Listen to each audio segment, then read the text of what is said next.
You are listening to the Bible 126 show. This episode is brought to you by Shopify. Forget the frustration of picking commerce platforms when you switch your business to Shopify, the global commerce platform that supercharges your selling wherever you sell. With Shopify, you'll harness the same intuitive features, trusted apps, and powerful analytics used by the world's leading brands. Sign up today for your $1 per month trial period at shopify.com/tech, all lowercase. That's shopify.com/tech. The emergence of the mark of the beast technology. We are living in an age of technological advancement like no other. The world we live in today is vastly different from the world 50 years ago. 5 decades ago, smartphones did not exist. The general public did not own a computer. There was no internet shopping, neither was there any social media. Is it undeniable that technology is becoming more and more a part of our everyday life? This has led to many theorists to come to the conclusion that with technology being so embedded in every part of our society, technology must be a part of the mark of the beast. Theorists argue that for Revelation 13 to come into fruition, the beast must be able to monitor individuals at a global scale, and the only way to do so is through technology. Revelation 13, 16 through to 18. And he causeth all, both small and great, rich and poor, free and bond, to receive a mark in their right hand, or in their foreheads, and that no man might buy or sell, save he that had the mark, or the name of the beast, or the number of his name. Here is wisdom. Let him that hath understanding count the number of the beast, for it is the number of a man, and his number is 666. Theorists argue that technology will enable Revelation 13 to come into fruition in 2 ways. They believe that the mark of the beast itself will be a piece of technology, and that will be placed on the forehead or their right hand. They believe in order to enforce that all of humanity receive that mark, technology will be used to track and isolate those who do not have the mark. Now, we are going to look at these 2 points and see why some believe that the emergence of the mark of the beast technology has arrived. Firstly, it is important to note that we do not know yet exactly what the mark of the beast is and what the number 666 represents. For example, the recent breakthroughs in medical implant chip and RFID technologies have increased interest in the mark of the beast spoken of in Revelation chapter 13. Radio frequency identity, RFID, chips are tiny computer chips connected to miniature antennas that can be placed on or in physical objects. They are used in a wide variety of applications where contactless authentication is desired, including toll booths, transit passes, passports, and contactless entry keys. How exactly they work? A practical example is that imagine going to the grocery store, filling up your cart, and walking right out the door. No longer will you have to wait as someone rings up each item in your cart one at a time. Instead, these RFID tags will communicate with an electronic reader that will detect every item in the cart and ring each item up almost instantly. Other examples of technological advancements that is potentially being linked to the mark is neurological links between the human mind and computers. This technology consists of small robotic devices being connected directly into the brain, allowing individuals to control computers with their mind. Although this technology is in its infancy, some look to this as the potential avenue of what is spoken of in Revelation 13.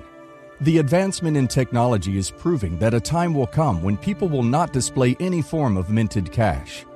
Our society is gearing towards a cashless economic system, and it's becoming more obvious than ever that we can make financial transactions without the use of raw cash. Although the mark of the beast is not yet in circulation as many people believe. However, we know that the levels of advancement in technology that our world is experiencing is nothing but staircases leading us into such time when the mark will be the only medium of making legal financial transactions in the world. Well, people are entitled to hold their individual opinions on this matter. However, we can find the truth in this when we fall back to past records.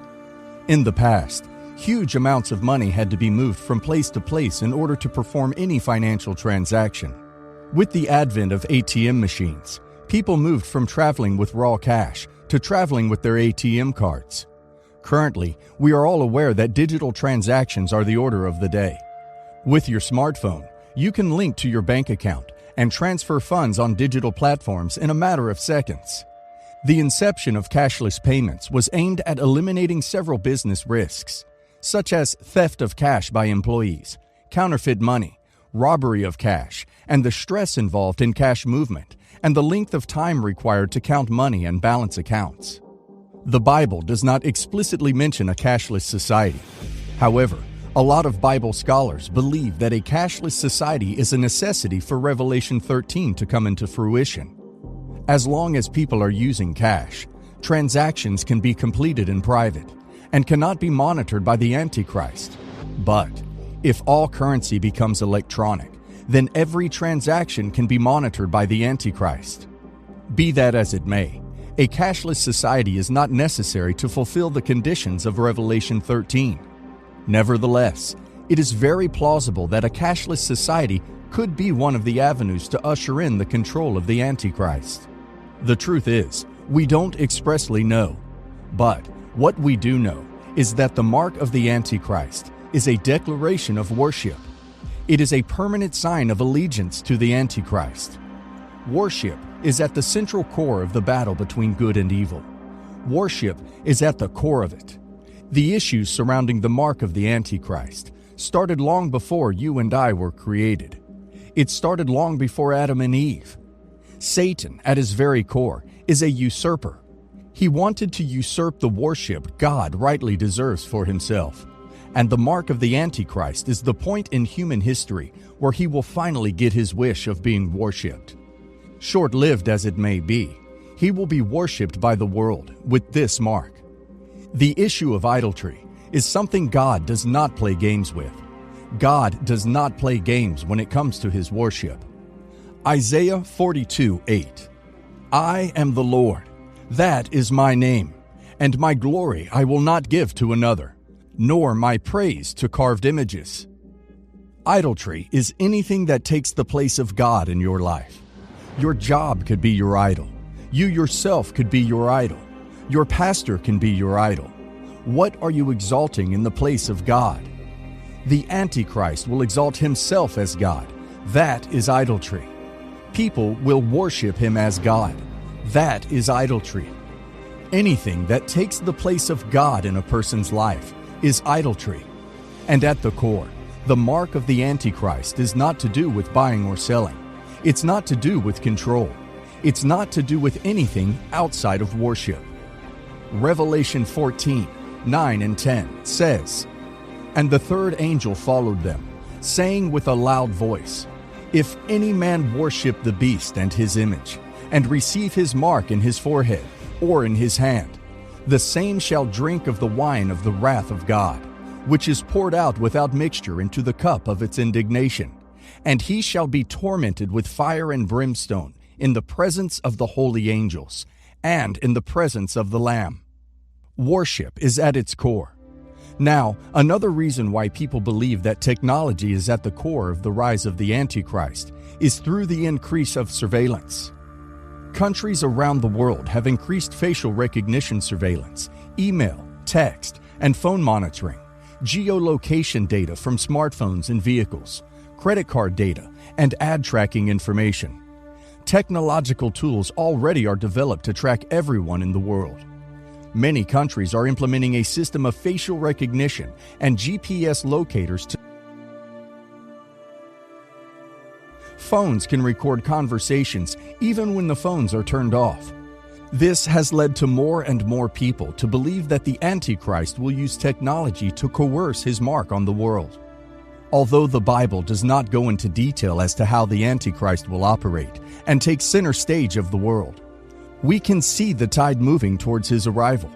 We can truly see his spirit preparing the heart of mankind for his arrival. Ultimately, in the heart of every person, there is a Christ sitting at the throne of everyone, either Jesus Christ or the Antichrist. There is no spiritual neutrality. There is no middle ground. I do believe that before the Great Tribulation, the rapture of the church will take place, and we are to be longing for the rapture to take place. Every day, you and I are to wake up with an expectation, a longing, a desire, that this could be the day. This could be the day when we are to see the Lord. 1 Thessalonians 4:16 and 17. For the Lord himself will come down from heaven with a loud command, with the voice of the archangel, and with the trumpet call of God. And the dead in Christ will rise first. After that, we who are still alive and left will be caught up together with them in the clouds to meet the Lord in the air. And so we will be with the Lord forever.